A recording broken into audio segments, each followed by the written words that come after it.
works great. I do notice myself, not everybody, that if I go too high in the alpha GPC, that I feel a little bit loopy. Just breaking my sanity. Can I dream if I was never awakened?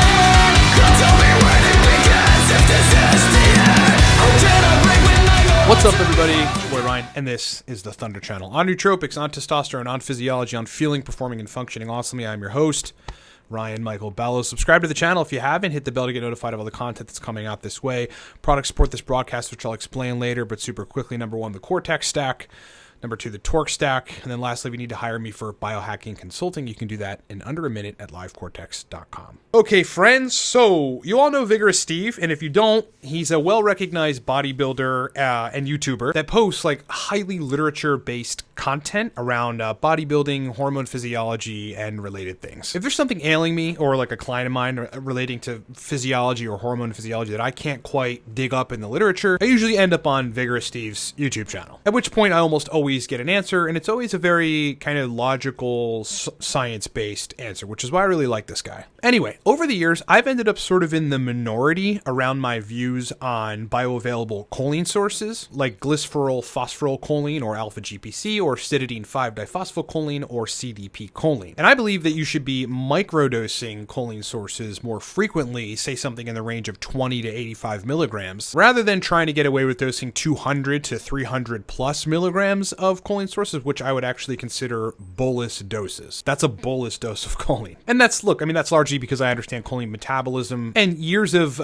anecdotal data on client work suggesting very definitively that most people just do not tolerate excessive levels or consistent high levels of acetylcholine. And every now and then, so this is kind of one of the major points, I get the infamous guy who doesn't know what he doesn't know commenting in the comment section, calling me an inexperienced idiot or whatever. And he's usually saying the same kind of parroted regurgitation of some of the papers that kind of gets perpetuated throughout the nootropics community, which is the studies say that 300 milligrams of more of these choline sources, is where you're supposed to be dosing. And yes, this is true, but most, if not all of those studies are working with Alzheimer's patients or otherwise, neurodegeneration, which is a far cry from your average 35-year-old young, healthy dude that's using nootropics to enhance brain performance. Now I'll get to why too much acetylcholine causes side effects. There's actually a very definitive mechanism for that. But first, I want to cut to Vigorous Steve's live stream that I was watching in bed the other night, where he basically illustrates a case in point on my suggestions on bioavailable choline precursors. All right, here it is. It works great. I do notice myself, not everybody, that if I go too high in the alpha GPC or GDP choline and huperzine A, which inhibits choline metabolism, that I feel a little bit loopy. So don't do it every day would be my recommendation. But some people can get away with it quite well. Actually, I'm running this, talking about alpha GPC. It's perfect time for product placement. I'm running this new Respawn right now. I think I'm talking very fast. Alpha GPC, uridine monophosphate, one of my favorites. Caffeine, which is good.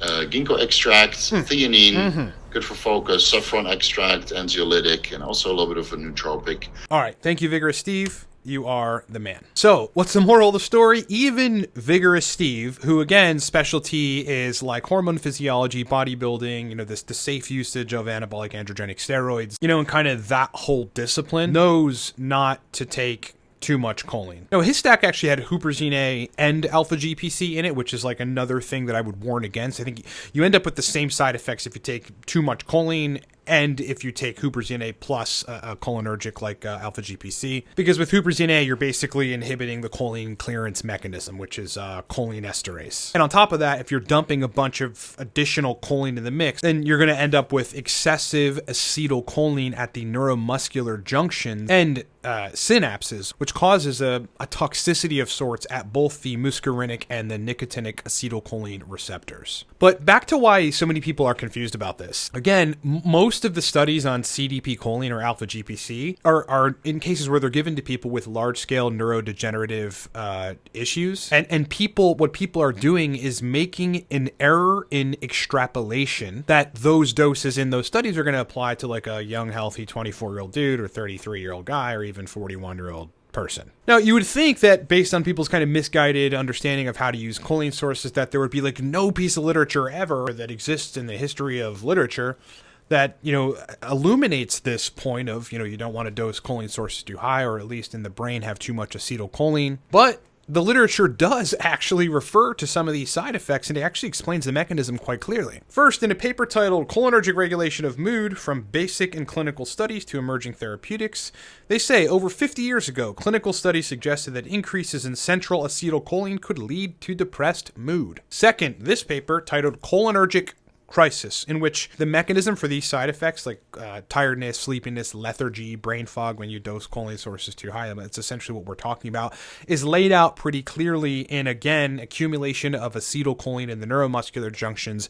as well as in the synapses, which triggers a negative response at the muscarinic and nicotinic acetylcholine receptor sites. This is the mechanism for cholinergic lethargy. And lastly, this paper titled The Role of Acetylcholine in Negative Encoding Bias, Too Much of a Good Thing, ? In which they state optimal acetylcholine signaling is important for sustained attention and facilitates learning and memory. This is why we take nootropics. The dose has to be right, etc. Cholinergics are awesome, honestly. You have to dose them correctly. It goes at the same time.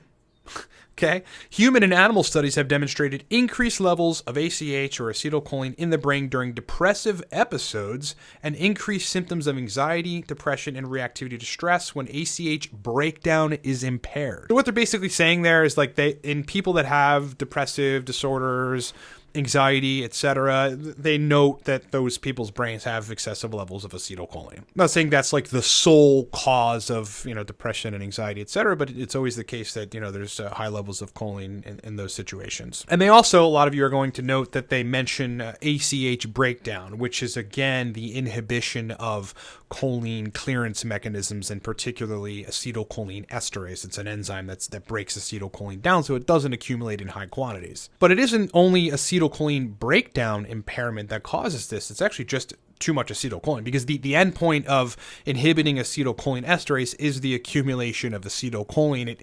It can happen either way, whether you're taking huperzine A by itself and you run into this issue because you're dosing it too high, or you're taking alpha GPC in a bolus dose of 300 milligrams. The same thing is going to happen for most people if dosed too consistently, and for some people the first time. And even Vigorous Steve, who, it's like I say that because he doesn't talk about nootropics. It's not his specialty, right? He's talking about hormone physiology, bodybuilding, anabolic androgenic steroids, everything in between, biomarkers relating to those things. But even Vigorous Steve knows when to back off of the high dose cholinergics. That I feel a little bit loopy. So with that all out of the way, and thank you, Vigorous Steve, for your insight on this. I think it's very useful for a piece of content on this channel. Let's talk about the best way to dose choline precursors. The best way to dose choline precursors is 5 to 6 times a week. Sure, you can get away with dosing them 7 times a week, but you've got to be microdosing them. And again, the ideal dose range is 20 to 85 milligrams of either alpha GPC or CDP choline. Now, you can run that by itself and you're probably going to get, good brain performance with no side effects. Or better yet, you can run it with compounds that synergize very well with the choline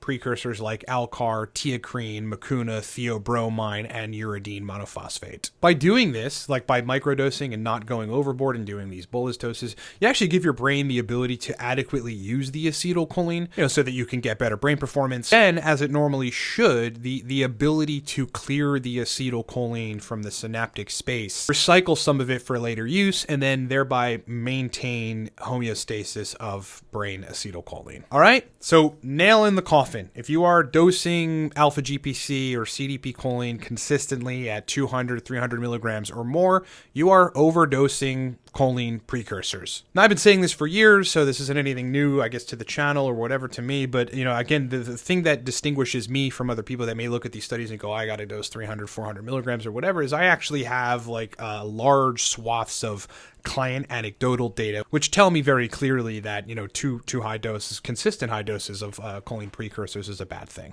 And when I started recognizing this, both in myself very early on, we're talking about 2010 timeframe, as well as some of my clients, I basically played devil's advocate on acetylcholine and went and researched the other side of too high levels of it and discovered all this research. All right, friends, so kudos to Vigorous Steve. Please go follow or subscribe to Vigorous Steve's channel. If you're a biohacker into hormone physiology, anything related to biohacking, then you're going to want to follow Steve's channel. The dude is a highly intelligent guy and puts out a lot of good quality content. All right, friends, hope you enjoyed the video. As I said in the beginning, this broadcast is brought to you by a couple epic nootropic products, but they're ours. Like, we're not like affiliate linking you like somewhere else or whatever, like talking up some product because we want you to click and get commission. These are nootropic products that I built myself that have been market tested in some cases for nearly a decade. Number one, the Cortex Nootropic Stack. This is a very intelligently dosed dopamine enhancing nootropic stack that's effects are both prolonged and pretty pronounced. I mean, you're talking about verbal fluency, mental energy, motivation, the will to work, that sort of productive drive. Also, a pretty awesome, stable mood. Like, it's a very well-rounded but potently noticeable nootropic. And you can get the Cortex stack in the description below or at livecortex.com, our website. Secondarily, the Torque Nootropic Stack. Now, Torque, right off the bat, is like 6 to 8 hours of clean, stimulant energy. Very, very noticeable, high-potency nootropic stack. It's not one of those stacks that you're going to take and be like, is it working? Like, you're going to know that Torque is working. But I wanted to build another well-rounded nootropic stack, meaning it gives you mostly everything: motivation, verbal fluency, mental energy, memory enhancements, that provides such a noticeable clean stimulation that it's just like brain is firing on all cylinders. All right, you can buy the Torque nootropic stack in the description of this video or at livecortex.com, our website. You will not regret trying Torque. If you're an entrepreneur, productive person that wants brain performance, you are missing out if you don't have Torque. Lastly, if you'd like to hire me for biohacking consulting, you can do that at livecortex.com. In front of you are my specialties. So I'll let you glance over that for a second. Those are the things that I predominantly work with, and you can book a call with me. There's various options ranging from 20-minute calls to 1-hour calls to full-on protocol formulations to larger scale programs. You can do all that at livecortex.com. All right, friends, pleasure being with you. Thank you so much for listening. Again, hats off to Vigorous Steve. We'll follow his channel on YouTube. It's just called Vigorous Steve. Dude's an absolute fucking Chad. Until the next time, friends. Talk to you next time.